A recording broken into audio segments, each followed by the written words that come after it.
I'm the director of the Reading Writing Center and the digital studio that's also attached to it, where we help people with multimodal projects. I was an English major all those years ago. I mean, it's a long time ago now. And so I read poetry a lot, even as a child. I remember enjoying the sound of poetry.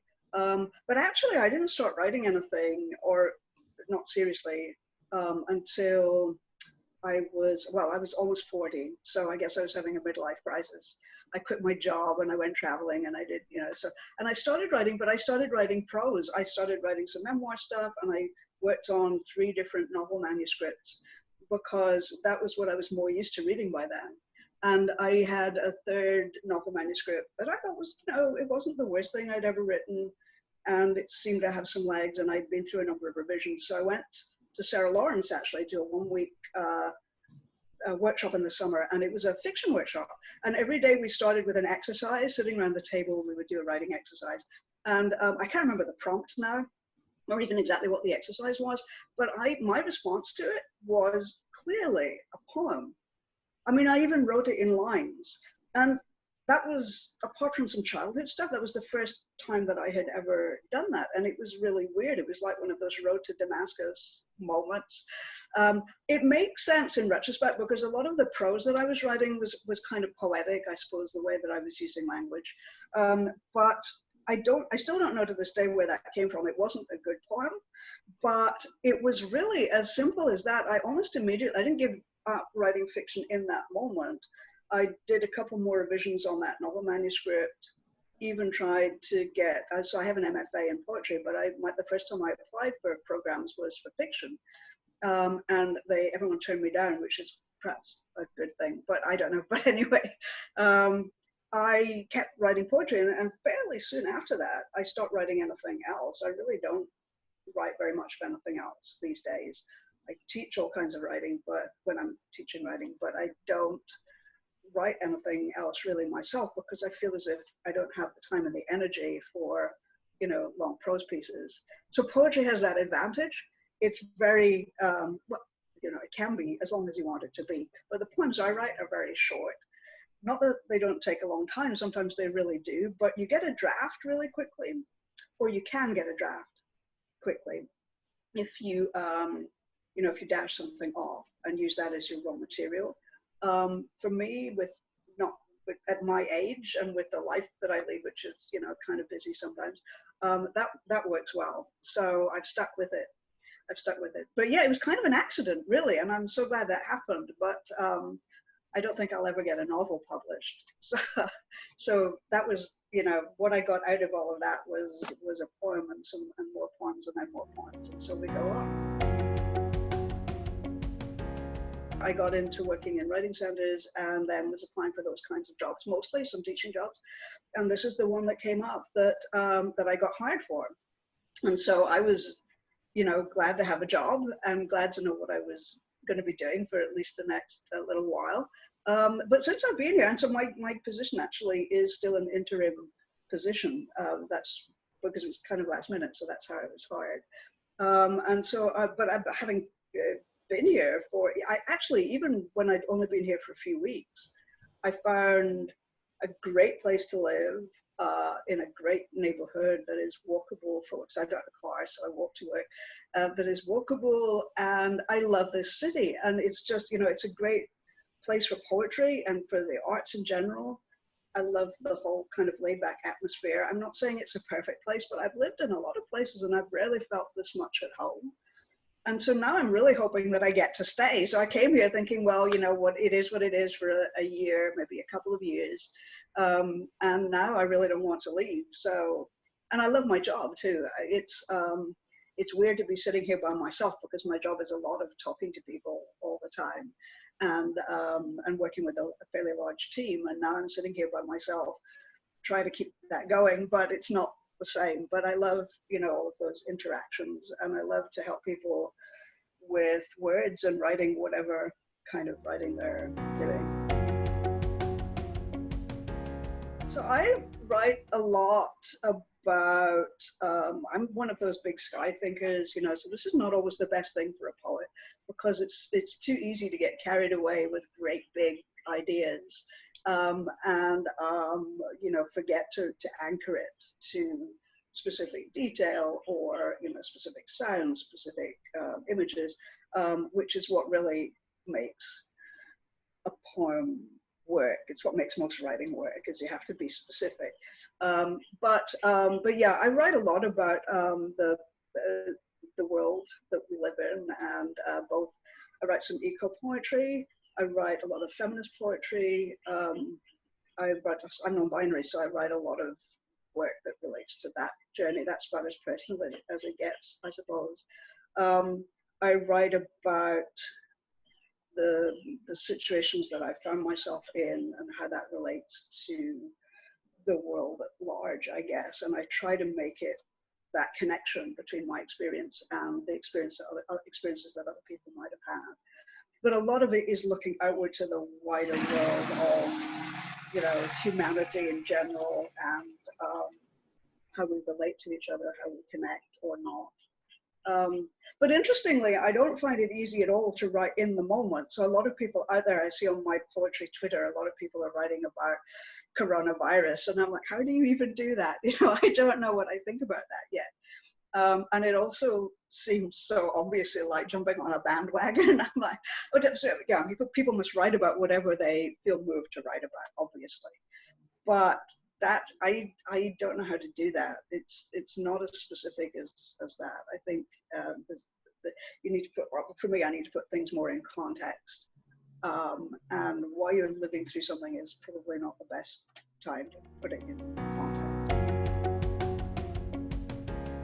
Yeah, oh, this is such a hard question. I don't know. I mean, so here's the thing. I grew up with, and my undergraduate degree was really traditional, even for the time. I mean, I graduated in 1983, but so it's a long time ago. But even for that time, it was a really traditional department. And so it's absolutely strict, you know, English canon, all of those old white guys, really almost entirely. And we didn't go beyond the 1930s because it was too soon to tell, you know, so this is 50 years on, and they were, you know, still wary about canonizing anyone. So in between. And so that was, but I still have a real fondness. I mean, I still hear those voices in my head. And so I think if we're talking about just my favorites, because there's so many poets that I admire and whose work I enjoy reading for its technical skill or for its vision, but their individual poems, I think much more. Maybe it's because I have a sort of that kind of mind where I'm always flitting about from one thing to the other. But I think more in terms of individual poems, and I think, well, you know what, I haven't read enough of that person's work. So the people I read intensively when I was studying, I think, I mean, Shakespeare, you know, Keats, John Keats is a favorite poet of mine. And W.B. Yeats, who I discovered as an undergraduate.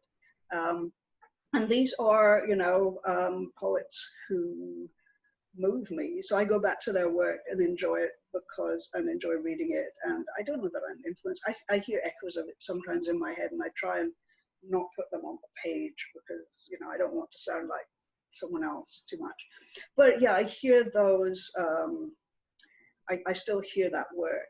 I think what I like about it is that it moves me, you know. And so more recently, you know, Irish poets like Seamus Heaney, who I actually got to see reading and talking about his work in person just the year before he died. So that was special. But then, I mean, I guess my usual answer to that question, which is just like, if I have to name one poet, is Adrienne Rich, because she comes closest to what I would hope to be as a poet, because it's very political, it's very intelligent, but it's also very moving, her work. And she put her ideals not just into the poems, but into practice. So she was actively political and yet also a great poet. And her work is very moving, but it's also highly intelligent. And so and one of the things I think that is great about poetry is, or about reading in general, and therefore also writing, is that it does those two things. It helps us to see ourselves in other people and other people's work, but it also helps us to see others, to see other, to see and connect with what is not familiar to us. And so I think someone like Adrienne Rich does that for me, because there are ways that our lives don't exactly overlap, but perhaps we have some similar experiences. And then there are many ways in which we do not. And I think that's a good combination. So many of the poets I admire have lives or had lives that are radically different than mine. And so you can still look for the common humanity, but you can't presume to connect with the actual lived experience that those poems rose out of. And that's it's a slightly different thing. But yes, I think my butterfly mind goes to specific poems that I love. And what connects them is that they make me feel something. I think that's the core of it. And I think that's what a lot of, so people go back to poetry in times of stress and trouble, like now. And like the last little while, actually, last few years, there's been a big uptick in people buying poetry and listening to poetry, and all of which is good for poets, because we live in troubled times, even before this last few weeks, last few months.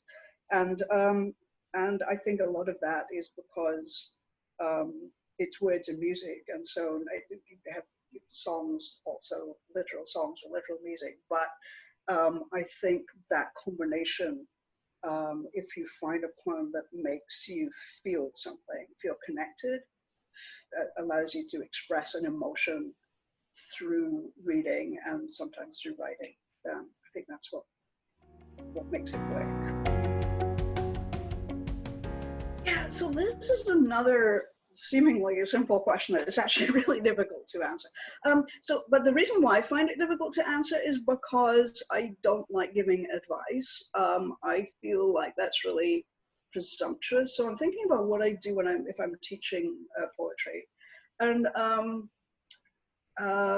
so one of the things is, I think, to generate as much raw material as you possibly can. But different things work for different people, obviously.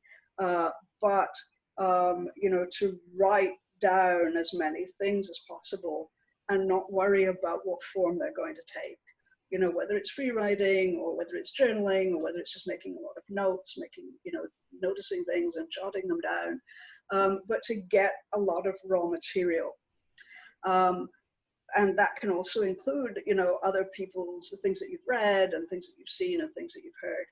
But to me, it's always easier to start from a place where you have something to work with rather than it's that thing about staring at the empty page, right?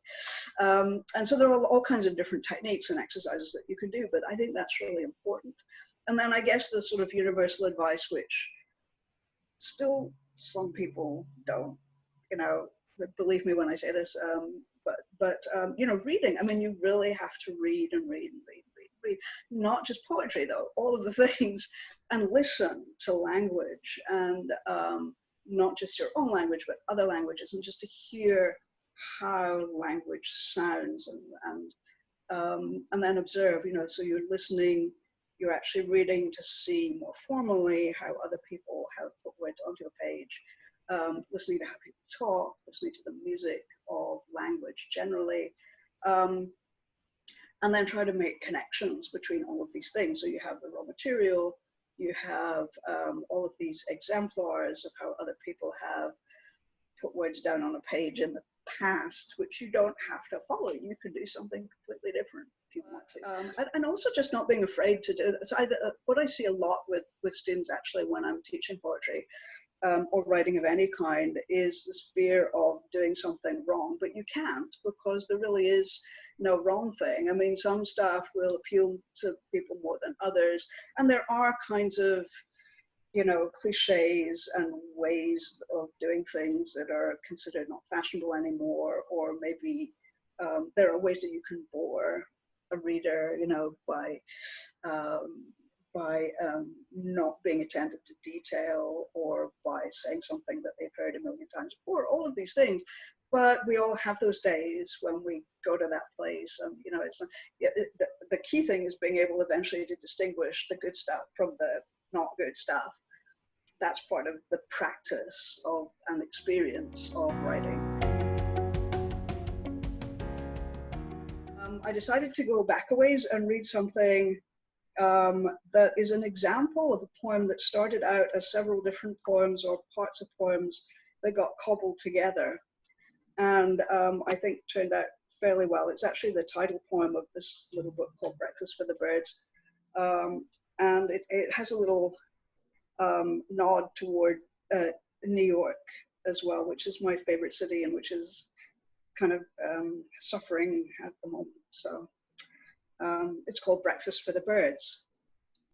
In intimate circles, I am known not by my heart's circumference, but rather by the jut of my chin. Mornings, I push my fist into a knotted pillow and move my left hip into a different discomfort. You said, don't sleep with your heart pressed against an inanimate object. And I stood by an open window and sawed my last bagel into breakfast for the birds. I know, bone-wired and helpless from past lives, and still obsession leads me back to rope and road, to backwood shack and solitary idleness of dappled birch and docile weeds. My heart's a muscle without memory, a sparrow-sized anomaly, beating from thought to thought. On Christopher Street, Con Ed is digging a hole. I think about how your ass looks in jeans. I am a thundering pulse.